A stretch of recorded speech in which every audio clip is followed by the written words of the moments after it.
Alliance has endured and is now bigger and stronger than ever. The strength of our alliance includes our mutual commitment to stand on the principles that we hold dear and share, that include the defense of the sovereignty and territorial integrity of independent states, and in this case, Ukraine. We are clear that the work that is to be done in response to Putin's war includes standing strong within the alliance to support the needs of our partners.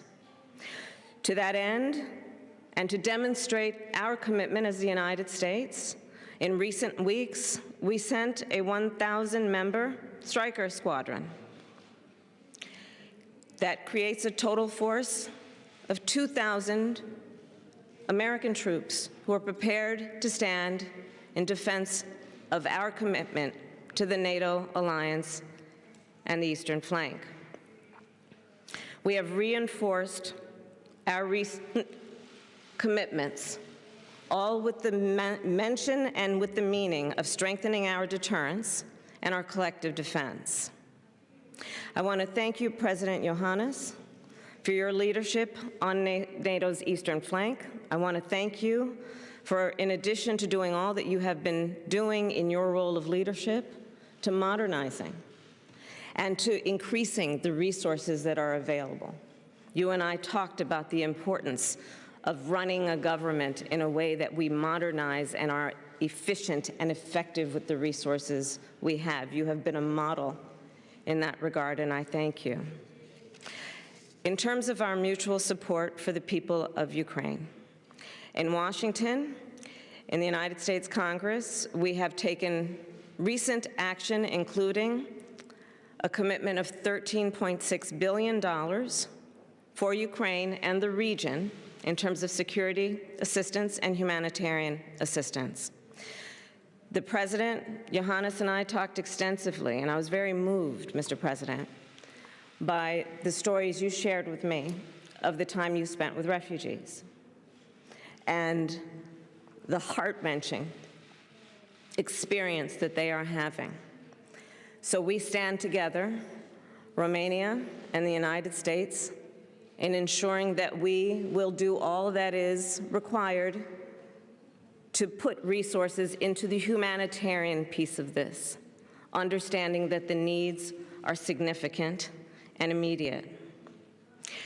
To the extent that we are offering humanitarian assistance in addition to the $13.6 billion package from the United States Congress, $4 billion of that will be directly committed to humanitarian assistance. That is on top of the $53 million that I announced yesterday that through the UN, the United States will give to the World Food Program. But I must say, when we are talking about humanitarian assistance, Romania has been a hub of humanitarian assistance. And that is yet another reason that we are here to thank the President and the people of this great country for what you are doing based on the needs of this region.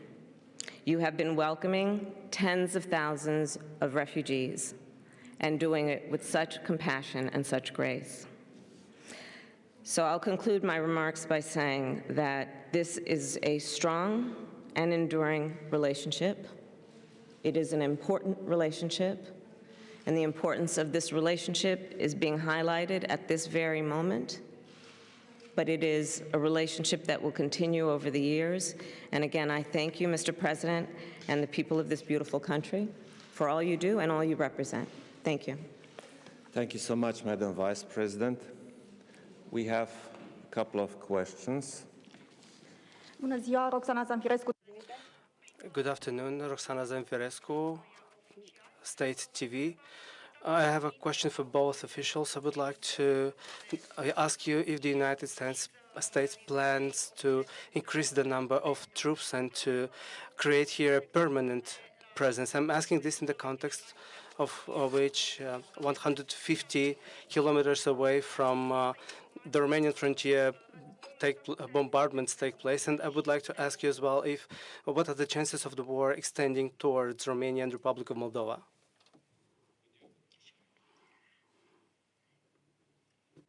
I cannot repeat frequently enough that the United States is committed to our friendship and alliance with Romania. And to that end, we have a continuous and rotating commitment of U.S. troops to this country, most recently with the deployment of the 1,000-member Stryker Squadron. And as the people of Romania know, we also know that this is a dynamic situation, and we will on a daily basis assess the needs that we have to maintain stability in this region. As it relates to what might be the future conduct of Putin, I cannot speculate, but we are clear in our position, which is that as a member of NATO, an attack against one is an attack against all. Thank you. Cred că prima parte I believe that the first part received a very clear response from Madam Vice President. As for the second part, I can highlight the fact that we do not have information that would indicate that Romania would represent a target of an aggression. On the other hand, it is very clear that this Russian action, this war started against Ukraine, definitely produced a result, a visible, a firm, a clear result, and it's represented by the unity of NATO and the determination of NATO allies to stand together and to defend each other. Nancy. Hi, Nancy thank Cook you. from Bloomberg. Thank you. Madam Vice President, the humanitarian crisis is growing and the violence only seems to be getting worse. The White House and British government have both offered dire warnings about the possibility of the chemical weapons being deployed by Russia, and diplomatic efforts seem to have failed. Is there any discernible pathway out of the crisis, and what is the off-ramp? And to the President of Romania, I'm curious if you think that there are any specific economic sanctions that you'd like to see the U.S. pursue that they have not done so already. Thank you. In terms of your question about off-ramp, from the beginning, the United States has been attempting sincerely to engage in diplomacy, actively. And from everything that we know and have witnessed, Putin shows no sign of engaging in serious diplomacy. As many of you know, I gave a speech in Munich 3 weeks ago before the re-invasion of Ukraine started. And I said then what we have maintained all along. We're witnessing a playbook, the Russian playbook. And it includes lies, misinformation, and the acts of aggression that we are now witnessing. We maintain that diplomacy is the way to resolve these issues. That coexists with our commitment to ensure that our allies are strong and that there must be serious consequence and accountability for what Russia is doing, which is why we have, to the other point of your question, engaged in historic sanctions and to the effect of basically a free fall of the ruble. The Russian stock market is still not open. Their credit rating is now junk. And there will be more announcements about more action that we will take to ensure serious consequence for what is atrocious and outrageous conduct on behalf of the Russian people by Putin.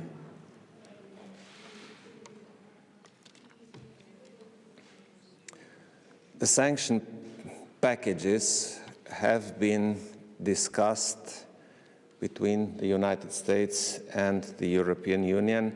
We worked very well together on this, and we will continue to work together on this. This is the economic side. On the other hand, the two of us just stated that we stand strong together according to Article 5 of the NATO treaty, and we will continue this way. So if new sanctions will be necessary, they will be discussed and applied. Bună ziua, Oana Bâlă, Radio. Good afternoon, Ana Bâlă, Radio Romania. Madam Vice President, Mr. President, we have seen as the Russian troops attacked a maternity as well as humanitarian convoys. A lot of civilians were killed, including a lot of people were killed, including children, and this triggered a huge international response. Do you believe that Russia committed war crimes in Ukraine?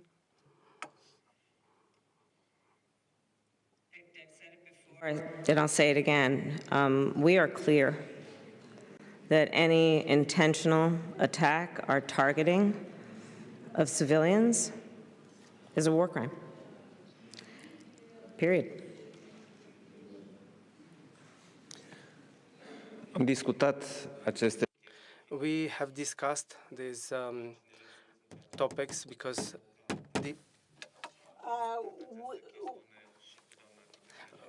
the images are, of course, shocking. I have discussed about this with Madam Vice President, and yesterday we discussed this topic as part of the European Union summit, and it is very clear to everyone that such situations must be documented in such a way that when the right moment comes, the authorities and the competent institutions would be able to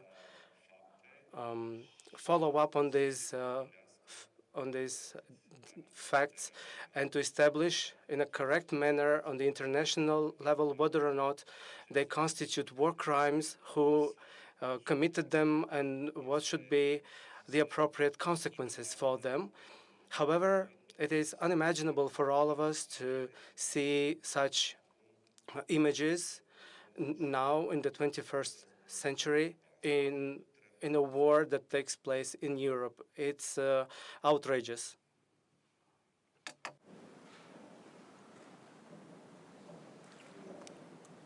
Amir Madani. Thank you. From the Associated Press. Thank you, Madam Vice President. I really appreciate it. If I may ask, Mr. President, your country and many of your neighbors are enduring enormous cost aiding Ukrainian refugees, and you also face a really dire threat in the Black Sea. And I was just wondering what specifically you've asked the Vice President for. Particularly, do you need more U.S. troops here? Do you need any specific more material defense aid? And if I can ask you, Madam Vice President, President Biden has said that Americans will feel some pain for the sake of defending freedom and liberty, but there does seem to be no end game in sight. How long should Americans expect? How long should we be bracing for this really sort of historic inflation and some unprecedented gas prices? Sure.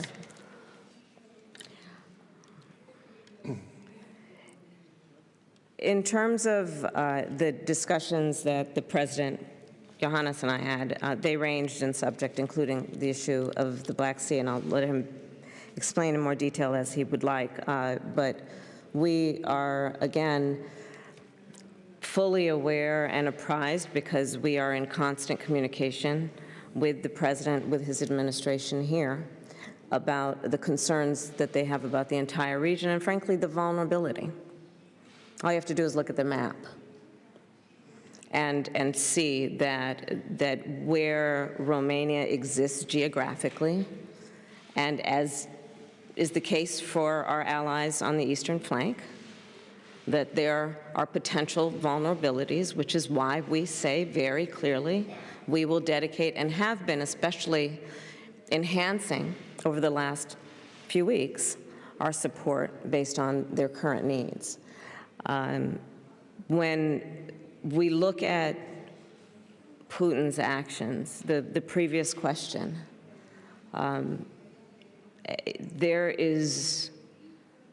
it is painful to watch. It is painful to watch what is happening to innocent people in Ukraine who just want to live in their own country and have pride in themselves as Ukrainians, who want to be home speaking the language they know, going to the church that they know, raising their children in the community where their families have lived for generations. And by the millions now are having to flee with nothing but a backpack. And then you compound that with what happened a couple of days. The president talked about it today. I talked about it yesterday in terms of a maternity hospital, pregnant women. We have the unfortunate experience, all of us right now who are not in Ukraine, of witnessing horror. So we are committed in everything we are doing. And yes, then the president did say in the State of the Union, there is a price to pay for democracy. You got to stand with your friends. And as everybody knows, even in your personal life, being loyal to those friendships based on common principles and values, sometimes it's difficult. Often it ain't easy. But that's what the friendship is about, based on shared values. So that's what we're doing. Thank you.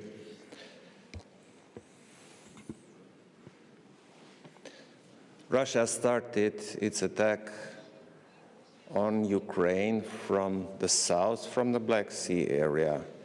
This is a scenario we have been warning about for many years now.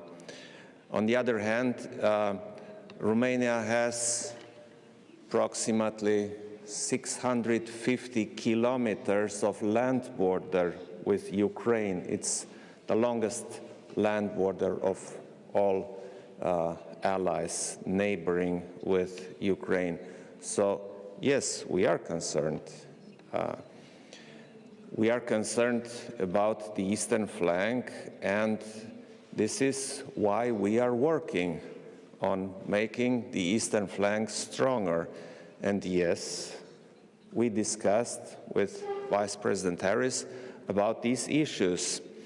And I raised the issue of the eastern flank, that the eastern flank has to be strong, it has to be well balanced, because if one part of the eastern flank is strong and the other part is weak, it's obviously a weakness on the eastern flank. So the eastern flank has to be strong to defend the entire NATO, to defend the Euro-Atlantic area.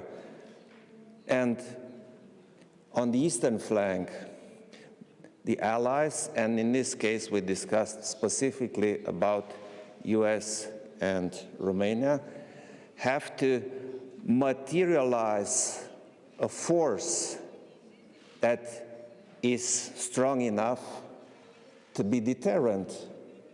NATO relies on strength and deterrence. So to deter somebody, you have to be strong in that area. So yes, we discussed about the necessity of a NATO battle group in Romania, and obviously the United States play an important role in this. We discussed about enhanced US presence on the eastern flank specifically, obviously on our part of the eastern flank, and we discussed, obviously, about Article 5 of NATO and about the long-standing partnership between our troops, because soldiers from the United States have been in Romania